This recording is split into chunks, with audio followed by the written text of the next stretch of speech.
Hello, today for Technique Friday I'm actually going to be showing you different collage techniques and the different types of effects you can get with collage and different techniques, but also the sorts of products that you probably have already in your stash and those that work actually best when you're doing collage.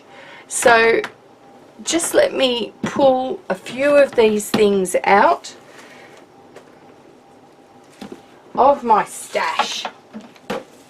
Right. Okay, so today I'm going to be looking at Mod Podge. Now, Mod Podge is something that most scrappers and crafters would actually have in their stash, and it could be the only sort of collage medium that you might actually have. I'm also talking about Collage Page, Instant Decoupage, but this is the glossy one. I've had trouble trying to actually get Tracy Bautista's matte one, and this is certainly more prevalent, and glossy as opposed to matte has its uses. I'm going to show you my homemade Mod Podge, and I have the recipe there, but it is completely different to the matte Mod Podge. I have two matte mediums, so I have a medium gel matte in the Liquitex and a soft gel matte medium in matte mediums, and I also have a plain liquid matte medium. Now they all get used for different things and different types of papers.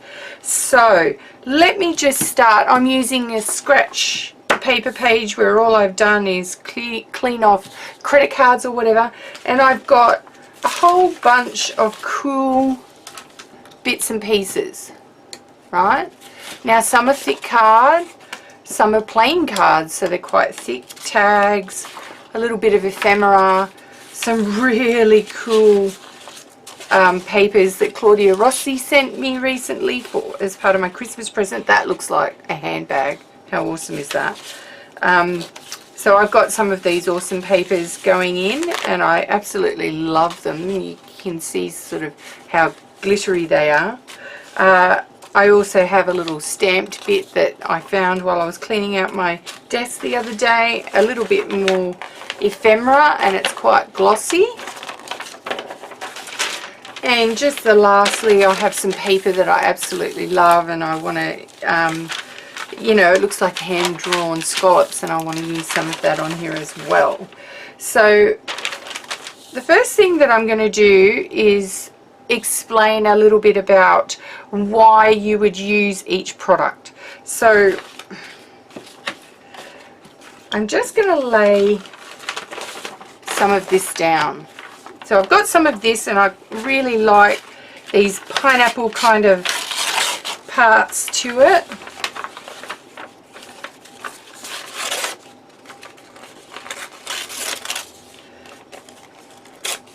I might go on the back for some other random things.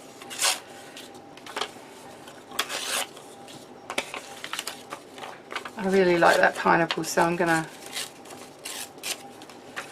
pop that up in the corner. Now, because this is a glossy one, you've got to be very careful about the sort of collage medium that you use.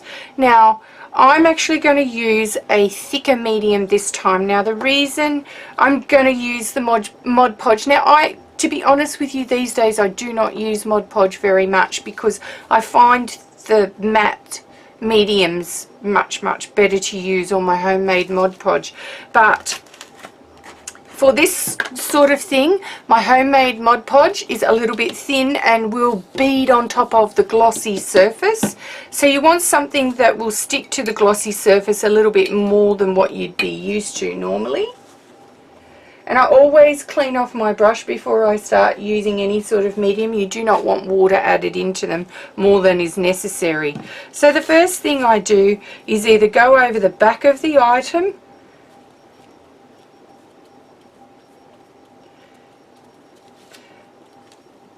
and then pop it on and then smooth it out. Now when you're collaging, you may want texture. So if I was collaging napkins today, I may want a crumpled texture. Now I often then will go over this with more of the Collage medium.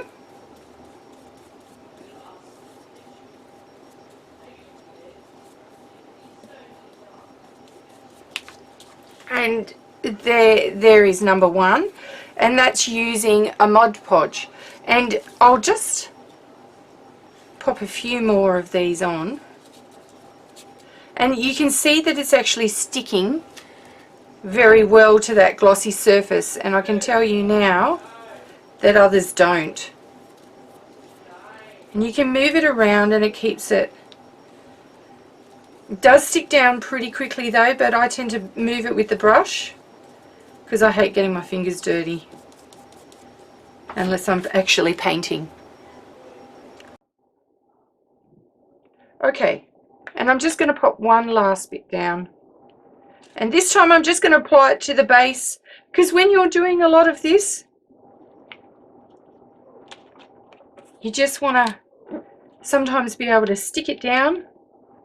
And I'm using a brush for this particular technique. I find it's easier and better. Now, one of the things with collage is you want to get right up against the edges, so I always like to go around the edges with my collage medium.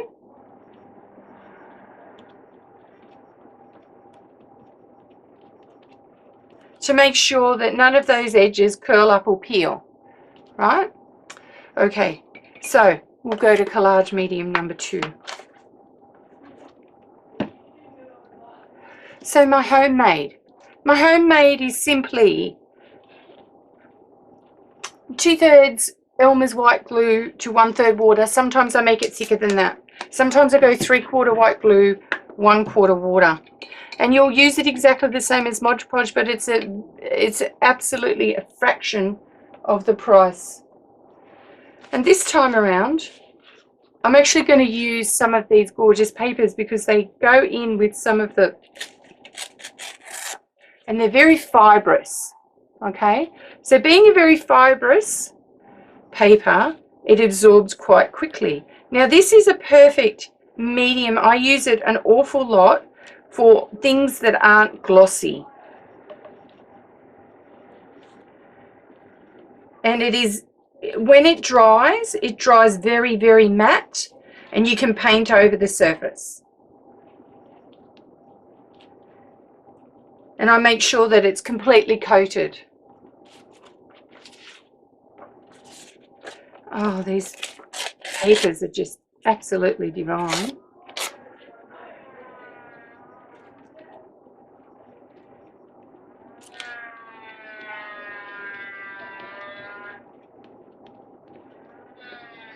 Has beautiful, beautiful texture, but this is perfect for a slightly thicker paper, one that's not so glossy. It soaks in, adheres to it, dries beautifully. But the thing about using these Mod Podge glue type things is that you can see this happening, that the page is just starting to curl. So if I can show you here, the page is just starting to curl. It's not perfectly flat. Now that makes a big difference when you're actually trying.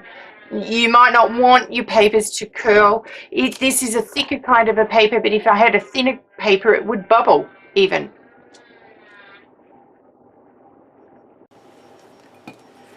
So now we're going to get to different mediums. So now I'm actually going to pop a couple of these little playing cards onto this surface. Now they are thick card and they're glossy. Now the one thing that I found when you are using mediums to adhere, that there are a couple of rules. If you are going to use mediums, the thinner papers, right, that have a matte surface are better with the medium, and that will adhere and provide a beautiful surface for you to use crayons and paint over and draw over, right, because it's a matte medium. If you're going to use a gel, the gel you apply generally with a spatula, and you will apply it over things that are thicker. Then it provides a beautiful matte surface, and again you apply it and it dries flat, and you apply it with a palette knife and then you make sure that you have a good coating underneath and on top, and it will adhere very, very well, this kind of a thing, whereas a Mod Podge will adhere it, but it may buckle and curl at the edges, and you may have to reapply it again to get the same effect. So let's pull this out, and you can see I use this a lot.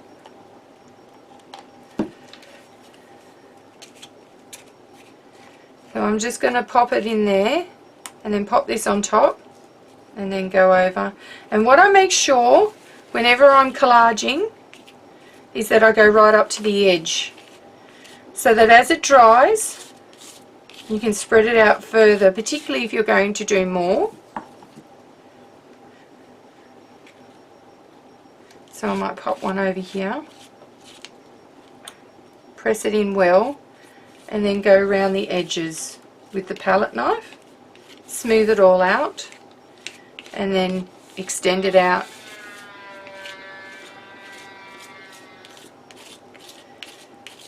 And it doesn't matter if you then coat what's already there. And then you can easily add something else in over the top, dragging in some of this other and going around the edges again, so that you have a smooth surface to write on that doesn't catch the next time you try and look at it. Okay, so that's the matte gel. Now the matte gel is my favorite and it's probably my most used. I use it for a number of different reasons, because it does not generally buckle a page, or if it slightly buckles it, it shrinks back into itself when it's drying, because it doesn't have, because it's a gel, it just doesn't have the same kind of water content that these liquid preparations have, right? Let me just open this golden.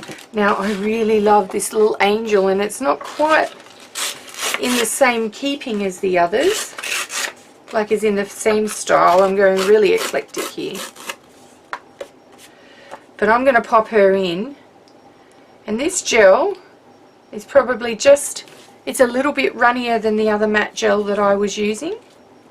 So I'm just going to give a good surface preparation there, and then just pop that in and continue the same thing, covering all the fibres of the paper, pressing it down into the bed of gel matte medium. Now there's another reason why I really love using mediums, and this is my tip for this particular one, and there's a really good reason for it. Now my tip is, if you have Delusion sprays on your bottom layer and you want to collage something on top, and you use a brush with one of these watery mediums, it will instantly reactivate the Delusion sprays. Now when that occurs, you will find that you are smearing not a clear coat over the top, but coloured, and you may like that, in which case go ahead and do it. If you want to make sure that your Delusions really doesn't move, it will still move a little bit but not really move that much, particularly if you've sprayed it through stencil and you've got really nice patterns, you can use a palette knife with some soft or medium gel. I would recommend more a medium gel, and this goes for also very smudgy things like intense pencils that aren't dry yet, they're still wet, or they're dry and haven't been activated at all. Graphite pencils, 6B pencils, you know, crayons, that kind of thing. You can pop this over the top, but you gently spray, you gently scrape a layer as you go. Now what that does is, you've got your initial layer, and then you can just gently work with the top layer, not the layer that's actually touching and activating the product underneath. So what that means is that you only work with layer number 1, which is the very top layer, and your bottom layer that's actually stuck to the paper doesn't move around, because you're just gently scraping it on the top, and you're not having to spread it with a brush and activating all through the layers down onto the paper. So that's my big tip for today when you're collaging. You can actually use matte medium and a whole heap of other things to actually seal your papers and do a really good job of it. So now I've got a tag, and the tag is very, very thin. It's just got a little bit of paste on it, but I'm going to show you what I can do with it. Now it's really matte, and I actually want to maybe use it as a non-porous surface. So I'm actually going to use a little bit of Collage Podge here, and this is glossy, and I don't use it that often because I don't always want that non-porous surface. Vicky Papaneau always uses it for her journal pages, and this is where you may have seen that before. So what I do is, again, I get all the water out of my brush, and I've got a damp brush, and then I'm just going to pour it out over the area and spread it out right over the top.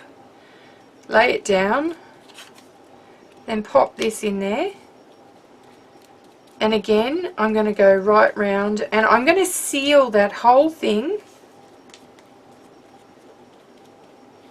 that whole tag with a gloss, and a little bit of, and I'm going to do a little bit around it because I'm choosing to go that way, to use a little bit of like a Faber-Castell pit brush marker, or something that needs a non-porous surface to actually really get in and seal something that looks like it's been sprayed.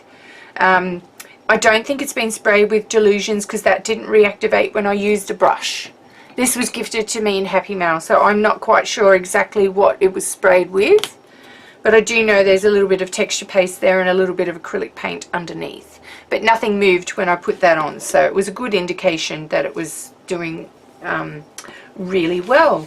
So I have another little bit of Happy Mail here. It's in a bright colour, so I'm kind of thinking I might just put some little square pops of yellow. And I used a little bit of my homemade stamp. So with this one I'm actually going to use a matte medium. Now the matte medium is far more liquid, and you can only use it for thinner papers. And again, I'm wiping off my brush. So I'm just going to zoom this in a little bit so you can see. Right. Now I'm just going to dollop a little bit up in this corner here so you can see the white fluid, right, that I've dolloped here. Spread it out, you can see how thin it is. And this one really has to like impregnate the paper. But I like the control that I get with this, because I can just do that little bit in that area. And then make sure I've got it all over the top, right under, push it in. Like I said, if you've got a thick cardstock or something that might actually be stiff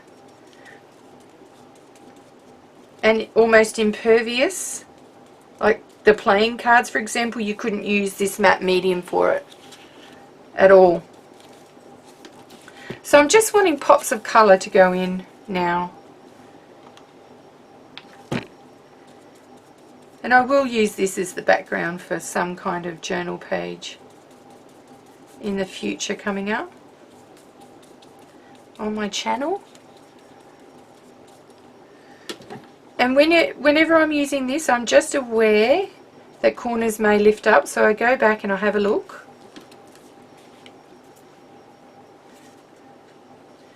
And I'm just going to pop the last one here. And see how the edges are curled, so I'm just pressing them down and making sure that they're really well soaked and adhered. And of course I'm using a brush for that. It's too thin to really use anything else to be precise about the way that you do that. So that collage actually looks a little bit ugly right now. I'm going to come back when this is completely dry and show you the different effects of the different products I've used all over this page and then what mediums I can then use on top of the page to actually, what products and mediums and media I can use on this page after I've finished and it's all really nice and dry. Always stick your palette knives into your water with your brushes when you finish using these mediums so that they don't gunk up. And I'm just wiping down all this stuff. Alright, I'll be back when this is dry. Okay, so pretty much it's all dry. There's still a few little patches around here that are not quite dry because it was very thick when it went on. But basically you can see how that gloss, the gloss Collage Podge, how it affected the top bit with it. I just stroked it over. So that's perfect when you want to use something like a pit brush pen or marker. I've got a yellow one here. So I may just want to work around here, and smudge it in, let it dry.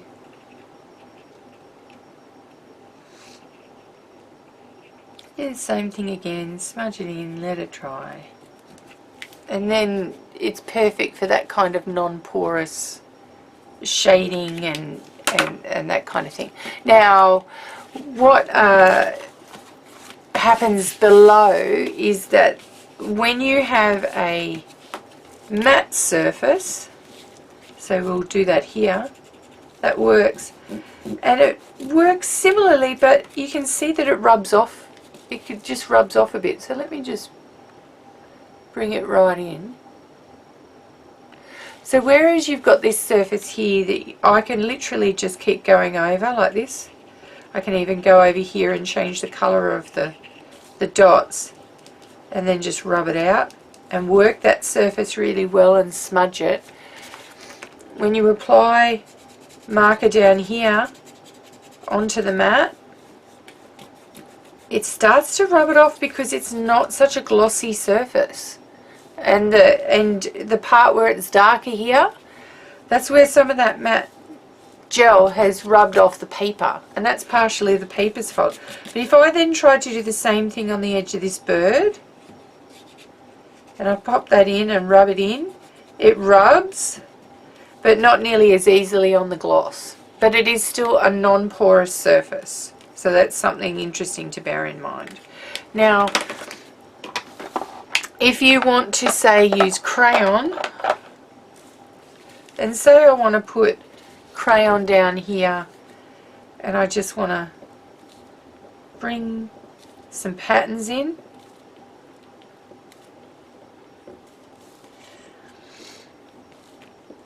You see, I can easily work over this surface here. And I can choose to activate them, and I'm putting them over the gloss as well because I want to show you the difference between the two.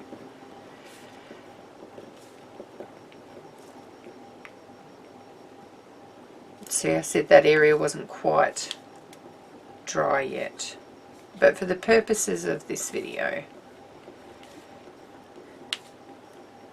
I'm just throwing in some random patterns. And you can see what I mean about how if you get something that runs in your medium, then it will discolor the medium. So that was all lovely, and then it's run over a white Delusion spray that was behind the stamp, and that's then made that gotten into the medium, and you can see the streaks of it here where I put that medium.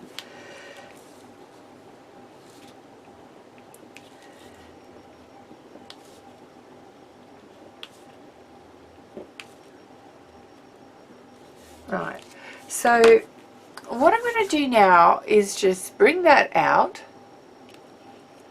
so that you can have a look on the effect of that. And I'm going to do it with water first, and then I'm going to do it with a little bit of clear gesso. Because one thing that you can also do if you've got glossiness when you're collaging, so say you collage magazine or glossy, see these things here were very glossy and then they're covered with a gloss again, and you really want to do something if I just show you here, let me just bring in, if you put crayon over gloss, when I activate that, let me just get the water out so that you can see what I'm saying. Okay, so when you activate this, see how it doesn't hold its place and it sort of runs and gets really streaky on the gloss and doesn't hold. But if I do it on the mat, have a look how I can colour it in, and it holds and blends very well. Certainly holds its shape, which is what I want it to do, and doesn't have that kind of streaky look. Now, my tip to you also is that if you want to go over something that's glossy and then you want to work on it for magazine collage, right, use a clear gesso. It gives it tooth. So if I'm now going to put a clear gesso over this whole area,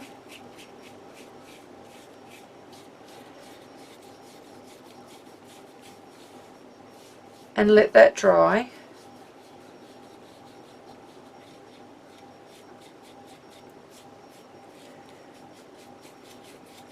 very quickly let it dry, and I'll just put it over here as well, and it will reactivate water activated things. So if I'm going to use a little bit of clear gesso just to mix this medium, I can use it instead of water. You can see how I'm activating the medium, activating the crayon here, but I'm doing it with clear gesso. Now this is one of the tests that you perform, one of the standard tests that we perform in the reference journal project. Of course, if you want to use a better brush, you can use a better brush. I'm just using the same one. So what I'm essentially doing now with these spots is I'm putting pockets of clear gesso over the top. That's a bit gritty. But the secondary part of that is if I then want to go over that again, it seals it, it's activated it, and I'm able to then go over it with more crayons without it reactivating. So I'm going to let that dry and come back and show you the difference when you put a little bit of clear gesso with your collage and what you can do with it. Okay, so the clear gesso has completely dried, and I'm just going to bring it up close to the camera here and show you. You feel that? That's rough. So if I do that here, hear it? Okay, so what that means is that that's rough. Now, that gives you a surface that you can either lightly sand down, right, so you can give that a light sand, reduce the tooth in it. I use the Liquitex clear gesso so it gives a better, smoother tooth than some other brands, but you can still also give it a rough going over if you're going to want to then draw over the top of that. Okay, so I'll just zoom this in a little bit, and I'll get an intense block out.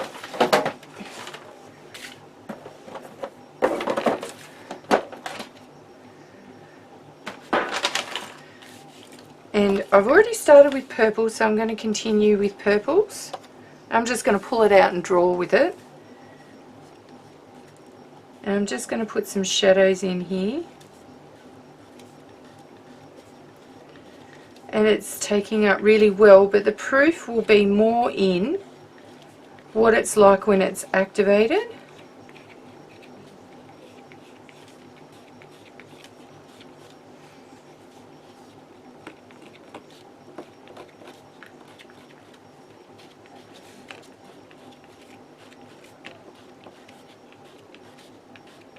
And you can see that with the overall ones were completely obliterated up here earlier.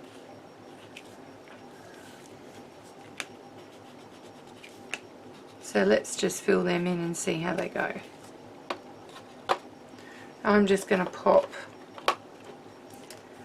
like a red in there, just to give it some contrast.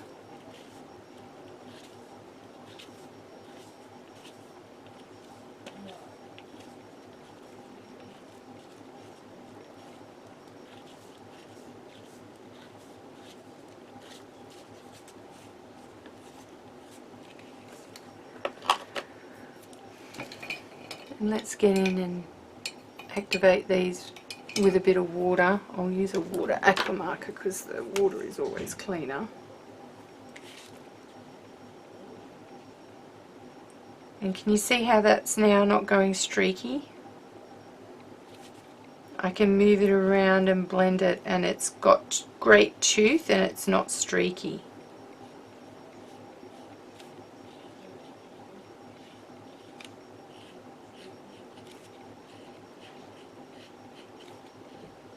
And as we further go down, we can see the effect across a few different mediums. Because this is the thing that you want to think about when you're doing collage.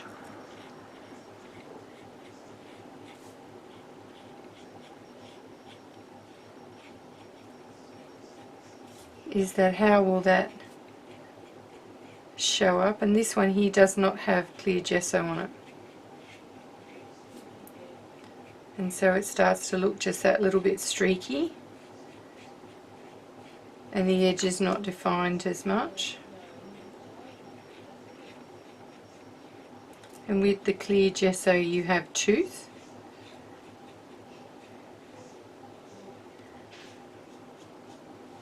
And you can blend your colours well.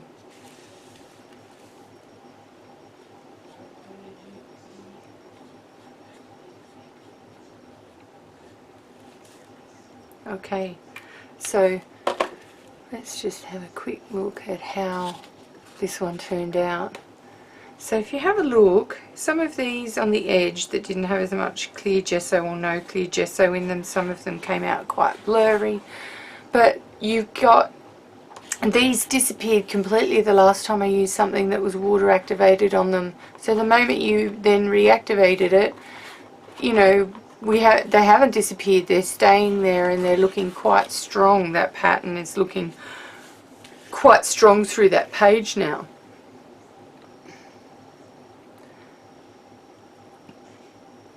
So that's my final tip for collaging. So remember, you can use palette knives, you can use brushes. There are different mediums that work really well, and then you can include clear gesso in those to give great tooth to be able to add other layers on top. Now my trick with magazine collage is always to use clear gesso, and then you can just lightly buff it down. If you want to draw a face over the top like what Tamara Laporte does at Willowing, and you can then draw your features in over the top of the face and fill them in with crayon or pencil or that kind of thing, and it sets really well, much better. So that concludes Technique Friday for this week. Don't forget, learn something new today. It keeps you young, and if you've got any suggestions for any future Technique Fridays, then just write them in the comments below or email me at ladypetal@hotmail.com.